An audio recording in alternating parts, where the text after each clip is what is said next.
السلام علیکم ورحمۃ اللہ وبرکاتہ۔ ہمارے جو بھائی اور بہن ہمارے یوٹیوب چینل سے اس درس قرآن کو دیکھیں گے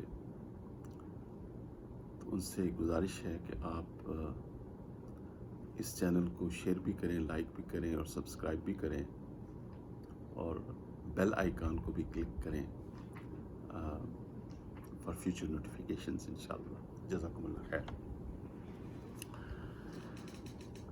آج سورۃ الجن کی ہم تلاوت کریں گے، لیکن اس سے پہلے کہ ہم اس سورۃ مبارکہ کی تلاوت شروع کریں، ڈرنے کی ضرورت نہیں ہے۔ عوام الناس میں باتیں مشہور ہیں سورہ جن کے بارے میں، ایسی کوئی بات نہیں۔ تو نیک جنات تھے، ان کا ذکر ہے جو حق کی تلاش میں نکلے تھے۔ تو باقی اس کے مضامین جو ہیں وہ توحید اور شرک کے بارے میں اور ایمان اور کفر کے بارے میں اس کے مضامین ہیں۔ تو جن اللہ تعالیٰ کی ایک مخلوق ہیں الحمدللہ، جس طرح انسان مخلوق ہیں۔ ان کا ذکر قرآن و حدیث میں ہے اور ان میں نیک بھی ہوتے ہیں اور بد بھی ہوتے ہیں۔ تو انشاءاللہ آگے بڑھتے ہیں۔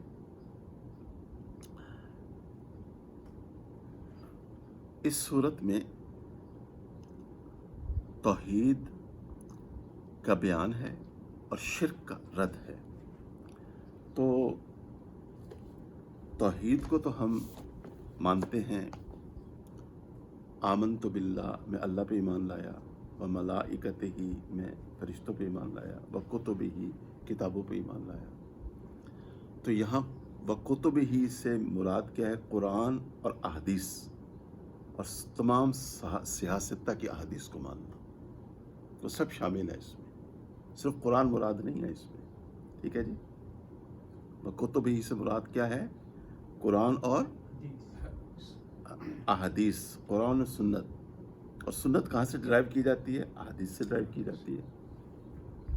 تو تمام سیاستہ کی احادیث کو ماننا، جی، بخاری شریف، مسلم شریف، ترمذی شریف۔ میں ترمذی شریف کو پہلے اس لیے لے آتا ہوں کہ وہ شاگرد تھے امام بخاری کے، آسانی رہے گی یاد کرنے میں۔ پھر ابن ماجہ، ابو داؤد شریف، نسائی شریف، ٹھیک ہے نا، مسند احمد، اور بھی احادیث کی کتب ہیں اس کے علاوہ بھی، لیکن یہ مشہور سیاستہ ہیں، صحیح جو 6 احادیث کی کتب ہیں، ان سب کو ماننا۔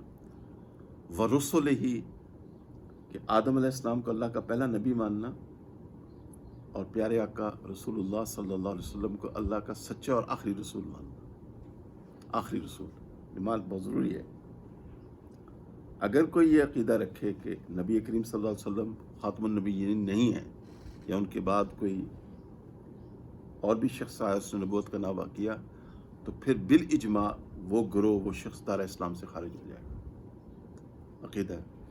اور اس میں یہ بھی ماننا کہ سیدنا ابوبکر صدیق رضی اللہ عنہ سے لے کے آخری صحابی سب جنتی ہیں، اور ان سے محبت رکھنا، ان کا ادب رکھنا، ٹھیک ہے نا۔ غیر صحابی کو یہ حق ہی نہیں دیا شریعت نے کہ وہ کسی صحابی کو نشانہ تنقید بنائے، معاذ اللہ، ٹھیک ہے نا۔ ورسلہ، ٹھیک ہے، والیوم الآخر، آخرت کے دن، والقدر خیرہ و شرہ من اللہ تعالی، تقدیر، والبعث بعد الموت، اور موت کے بعد اٹھائے جانا۔ تو یہ ہے ایمان، ٹھیک ہے نا۔ پھر صفات کمالیہ، تو اس کا تو ابھی ٹائم نہیں ہے، لیکن کفر اور شرک کی ڈیفینیشن ذرا سمجھیں۔ کفر، جو کچھ اللہ تعالی، ڈیفینیشن کفر کی کیا ہے؟ جو کچھ اللہ تعالیٰ نے نبی کریم صلی اللہ علیہ وسلم پہ نازل ہوا اس سے انکار کرنا کفر ہے، اگرچہ وہ انکار ایک ہی چیز کا کیوں نہ ہو، بشرطے کہ وہ بالاتفاق تواتر سے ثابت ہو۔ پس ایمان کفر کی ضد ہے۔ پھر ہے شرائط لزوم کفر، چونکہ علم الفقہ میں شرائط، فَإِنَّ فَاتَ الشَّرْطِ فَاتَ الْمَشْرُوطِ، شرط کا پایا جانا ضروری ہوتا ہے، تو اس کی شرائط کیا ہے جو کفر کو لازم کرتی ہیں؟ قصد اور ارادے سے ہو، غلطی سے نہ ہو. یعنی ایک شعوری طور پہ ایک آدمی ایسا کام کرے جو جانتے بوجھتے، تو پھر وہ کفر ہوگا، ورنہ کفر انشاءاللہ نہیں ہوگا. بغیر قصد اور ارادے کے کافر نہیں ہوگا، اختیار کے ساتھ ہو.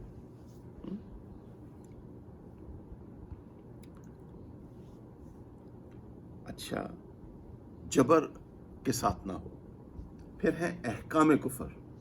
اب بات سمجھ میں آ رہی ہے نا جی؟ پہلی ہے ڈیفینیشن کفر کی، پھر ہے اس کی شرائط جو اس کو لازم کرتی ہیں، پھر ہے اس کے پھر احکامات کیا ہیں. تو احکام یہ ہے کہ اس کی بیوی اس پہ حرام ہو جاتی ہے، نکاح ٹوٹ جاتا ہے نا، اور اس کا ذبیحہ حرام ہو جاتا ہے، اور اس کے تمام زندگی کے نیک اعمال ضائع ہو جاتے ہیں. تو اس لیے دو دعائیں تو ہم ضرور پڑھا کریں. ایک ہے آمنت باللہ و رسولہ. ہاں، رسول ہی نہیں، وہ سنگل ہے، رسول ہی پلورل ہے. ٹھیک ہے، یہ خود پیارے آقا صلی اللہ علیہ وسلم نے، یہ باب الوساوس میں مل جائے گی یہ دعا آپ کو، اگر آپ کے پاس مشکات شریف ہے. اچھا، اور دوسری دعا یہ بھی ضرور مانگا کریں صبح اور شام، فجر، اور میری گزارش ہے فجر اور مغرب کے بعد دعائیں کی ترتیب بنائیں اور وقت نکال کے ضرور مانگا کریں. اپنے آپ کو کمپیل کریں، فورس کریں، کچھ بھی ہو جائے میں نے یہ دعائیں بیٹھ کے مانگنی ہے. اس وقت فون ضرور بجے گا، شیطانی تصرف ہے نا، فون کال بھی اٹینڈ نہ کریں، بعد میں کوئی بات نہیں. تو یہ دعا بھی ضرور مانگا کریں، اللہم انی اعوذ بک من الکفر. اچھا، اب یہ ہوگی. اب اس کے بعد شرک. شرک کس کو کہتے ہیں؟ بات سمجھ، شرک لگائی ہوتی ہے، لیکن بھائی یہ بھی لوگوں کو سمجھائی بھی تو صحیح ہے، شرک کہتے کس کو؟ عام الناس بیچاروں کو نہیں پتا ہوتا. اللہ تعالیٰ کی ذات یا صفات میں کسی دوسرے کو شریک کرنا. جب ہم کہتے ہیں اشہد اللہ الہ الا اللہ وحدہ لا شریک لہ، وحدہ وہ اکیلا ہے، ہو کی ضمیر کس کی طرف ہے؟ اللہ کی طرف. اور اس کی ذات اور صفات، ذات اور یہ بہت ضروری ہے. تو اللہ تعالیٰ کی ذات یا صفات میں کسی دوسرے کو شریک کرے یا اس کے برابر کسی اور کو سمجھے، اور اس کی مخصوص تعظیم و عبادت اور فرمانبرداری میں کسی کو ملانے اور برابر کرنے، خواہ وہ کوئی بھی کیوں نہ ہو، خواہ وہ رسول، نبی، صحابی، ولی، بت، کسی کو آپ ایسا نہیں سمجھ سکتے. اللہ وحدہ لا شریک لہ، یہ ہمارا بنیادی عقیدہ ہے مسلمانوں کا. اچھا،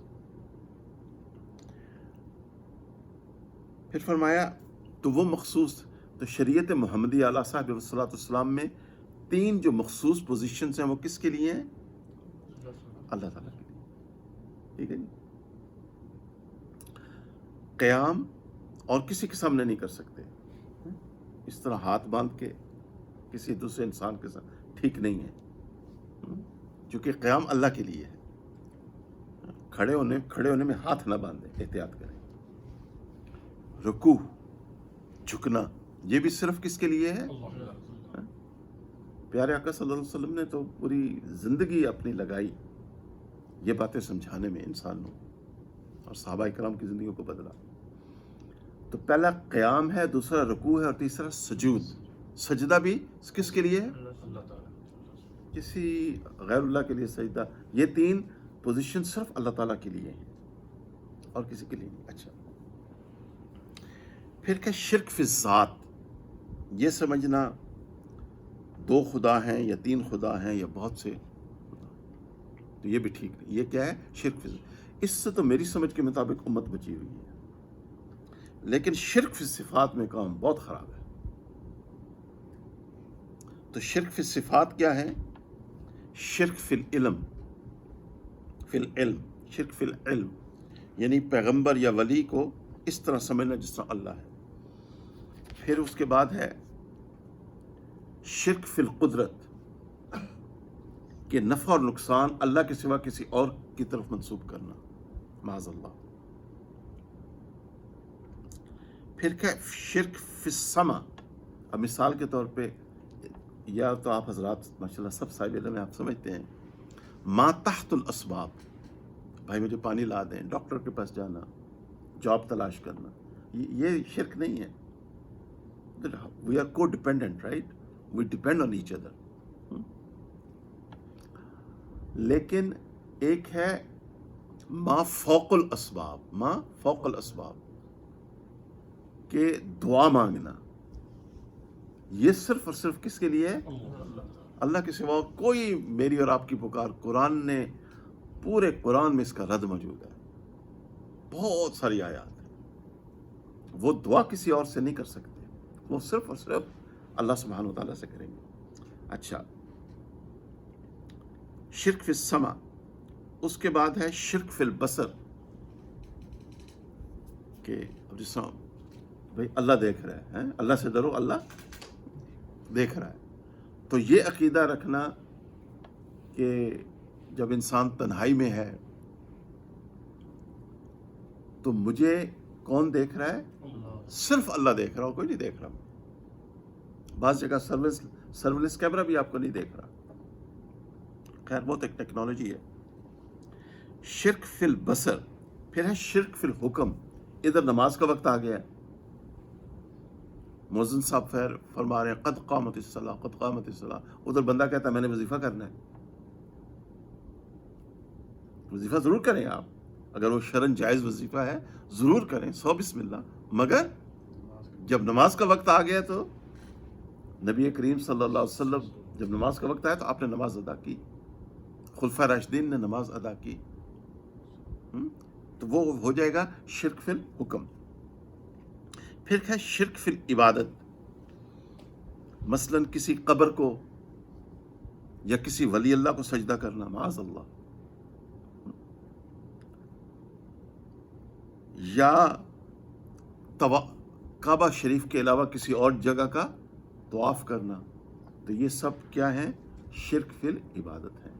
تو سب سے پہلے تو ہم یہ سمجھیں نا کہ ایمان کس کو کہتے ہیں اور کفر کس کو کہتے ہیں اور شرک کس کو کہتے ہیں۔ تو one has to have a very clear understanding, ٹھیک ہے نا؟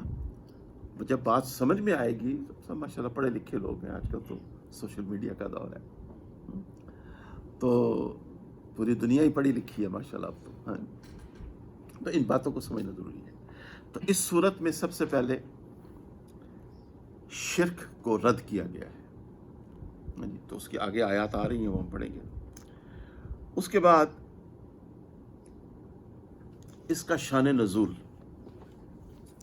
اس صورت کا شان نزول کچھ یوں ہے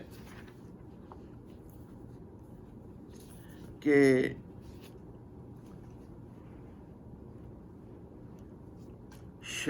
جب ایک بہت بڑی آزمائش تھی تقریباً 3.25 سال تک، کہ پیارے آقا صلی اللہ علیہ وسلم اور اماں خدیجہ رضی اللہ عنہا اور جو مکی دور کے صحابہ تھے ان کا سوشل بائیکاٹ کیا گیا تھا۔ اچھا، وہ ختم ہوا تو رمضان یا شوال، یہ 10th ایئر تھا مکن پیریڈ کا، جس کو نبوی کہتے ہیں، نبوی سال، 10واں سال تھا۔ تو پہلے حضرت ابو طالب کا انتقال ہوا، اور وہ بڑے شفیق انسان تھے، پیارے آقا صلی اللہ علیہ وسلم کو انہوں نے بہت سپورٹ کیا۔ سیدنا علی رضی اللہ عنہ کے والد محترم تھے، آپ کے چچا تھے۔ حضرت عبد المطلب کی وفات کے بعد پھر حضرت ابو طالب نے آپ کی کفالت فرمائی، تو آپ صلی اللہ علیہ وسلم کو ان سے بڑی محبت تھی۔ تو ان کا انتقال ہوا، اور ان کے 3 یا 5 دن کے بعد اماں خدیجہ رضی اللہ عنہا کا انتقال ہو گیا۔ آپ تصور کریں، ویژولائز کریں، عام الحزن والملال، یہ غم کا سال تھا، ٹھیک ہے۔ اس دوسری طرف مشرکین مکہ اپنی انتہا پہ پہنچ چکے تھے. اللہ اور اس کے پیارے رسول صلی اللہ علیہ وسلم کی عداوت اور دشمنی میں اور دین اسلام کی دشمنی میں. تو آپ صلی اللہ علیہ وسلم نے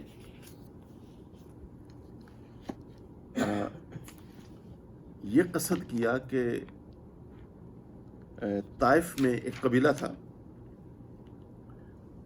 کہ شاید ان لوگوں کا دل نرم ہو جائے. تو آپ صلی اللہ علیہ وسلم نے حضرت زید بن حارثہ رضی اللہ عنہ کے ساتھ قصد کیا. تو بڑا واقعہ مشہور ہے، انہوں نے بہت ظلم کیا آپ کے ساتھ، اور پھر آپ نے ایک باغ میں پناہ لی اور شیبہ اور رتبہ کا دل نرم ہو گیا. اور پھر عداس نینوا کے رہنے والے تھے، تو انہوں نے پھر انگور بھجوائے. تو جب انگور پیش کیے گئے تو پیارے آقا صلی اللہ علیہ وسلم نے بسم اللہ پڑھی.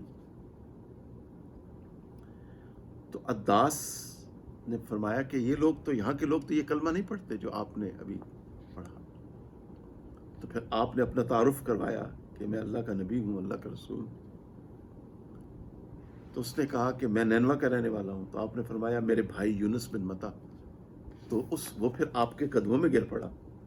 اس نے آپ کے قدموں کو چونا اور آپ کے سر مبارک کو چوما.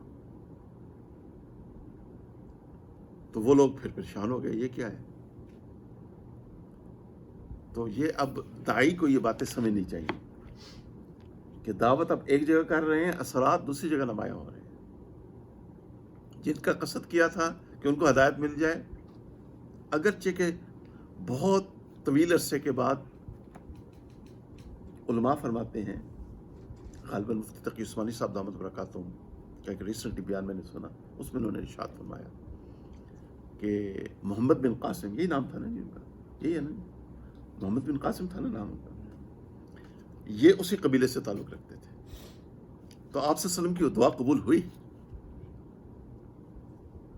اور وہ سبب بنے ہم سب کے مسلمانوں کے اسلام کا. کیوں نہیں؟ ماشاء اللہ. اچھا، اس کے بعد پھر آپ صلی اللہ علیہ وسلم جب واپس ہوئے تو آپ نے چند روز مقام نخلہ میں قیام فرمایا، اور ایک رات پیارے آقا صلی اللہ علیہ وسلم نماز ادا فرما رہے تھے، غالباً تہجد کی نماز تھی. تو اس سے یہ بھی پتہ چلتا ہے کہ تہجد کی نماز میں بشرطے کہ کوئی ڈسٹرب نہ ہو رہا ہو. اگر کوئی ڈسٹرب ہوگا تو پھر تو اونچی آواز میں تلاوت نہ کریں. لیکن اگر آپ اپنے کمرے میں ہیں، ڈور لاکڈ ہے اور کوئی ڈسٹرب نہیں ہو رہا، تو بلند آواز میں تہجد میں قرآن پڑھنا تو پیارے آقا صلی اللہ علیہ وسلم کی سنت ہے. تو آپ تلاوت فرما رہے تھے کہ 7 جن وہاں سے گزرے اور انہوں نے آپ کا قرآن سنا. یہ کون جن تھے؟ اس لیے سورہ جن سے ڈرنے کی ضرورت نہیں، یہ قرآن کی ایک سورت ہے. یہ تو نیک جنات کا ذکر ہے. وہ حق کی تلاش میں نکلے تھے. چونکہ ہوتا کیا تھا کہ پیارے آقا صلی اللہ علیہ وسلم کی ظہور شریف سے پہلے جنات ملائکہ کی طرح آسمانوں کے اوپر پہنچ جاتے تھے، پہلے آسمان غالباً، اور وہاں یہ چوکیاں بنا کے بیٹھ جاتے تھے. تو ملائکہ جو قضاء اور قدر کے فیصلے لے کے آتے تھے، تو کچھ اس میں سے ان کو انفارمیشن لے لیتے تھے. پھر یہ کہ کاہن اور نجومیوں کو بتاتے تھے. تو میرے ذہن سے بات نکل نہ جائے، نجومی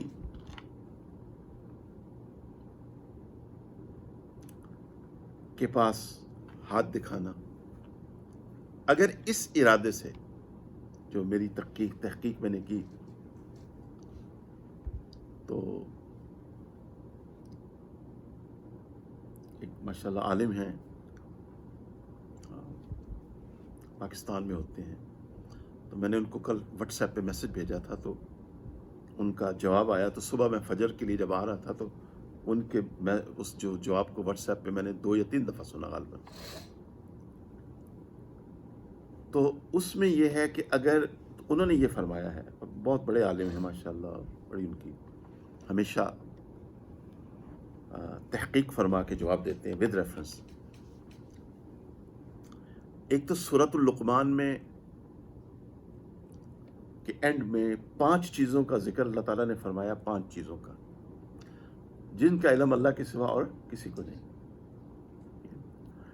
ایک بات. دوسری بات، اگر کوئی کاہن کے پاس جائے، پام ریڈر، اور اس ارادے سے جائے کہ مجھے کل پتہ چل غیب میں میرے ساتھ کیا ہونے والا ہے، پھر تو وہ خارج از اسلام ہو جائے گا. اگر یہ نیت نہیں ہے، یعنی یہ شرک ہے. اور یہ نیت نہیں ہے، یہ نیت نہیں ہے لیکن بتقاضۂ بشریت کہ میں ہاتھ دکھاؤں، تو پھر حدیث شریف کے مطابق 40 دن تک اس کی فرض عبادت قبول نہیں ہوگی. ٹھیک ہے. اچھا، تو نبی کریم صلی اللہ علیہ وسلم کے دور میں جب قرآن نازل ہو رہا تھا تو 4 قسم کے شرک تھے. کتنے؟ 4. نمبر 1، شرک فی الکواکب، شرک فی ستاروں سے مستقبل کا حالات معلوم کرنا، ستاروں کو شرک فی الکواکب. قرآن نے اس کا بھی رد پیش کیا. نمبر 2، شرک فی الملائکہ، ملائکہ کو پکارنا، ان کو مدد کے لیے پکارنا. نمبر 3، شرک فی الجنات. نمبر 3، شرک فی الجنات.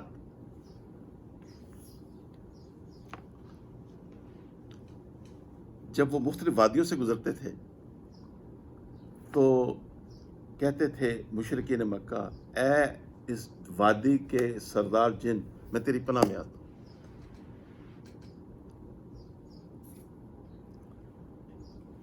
شرک فی الجنات. اور چوتھا تھا شرک فی العباد الصالحین. چوتھا کیا تھا؟ تو جس کا سورۃ الکہف میں آیت، آپ ماشاءاللہ سب نیک لوگ سورۃ کہف تلاوت فرماتے ہیں جمعے والے دن.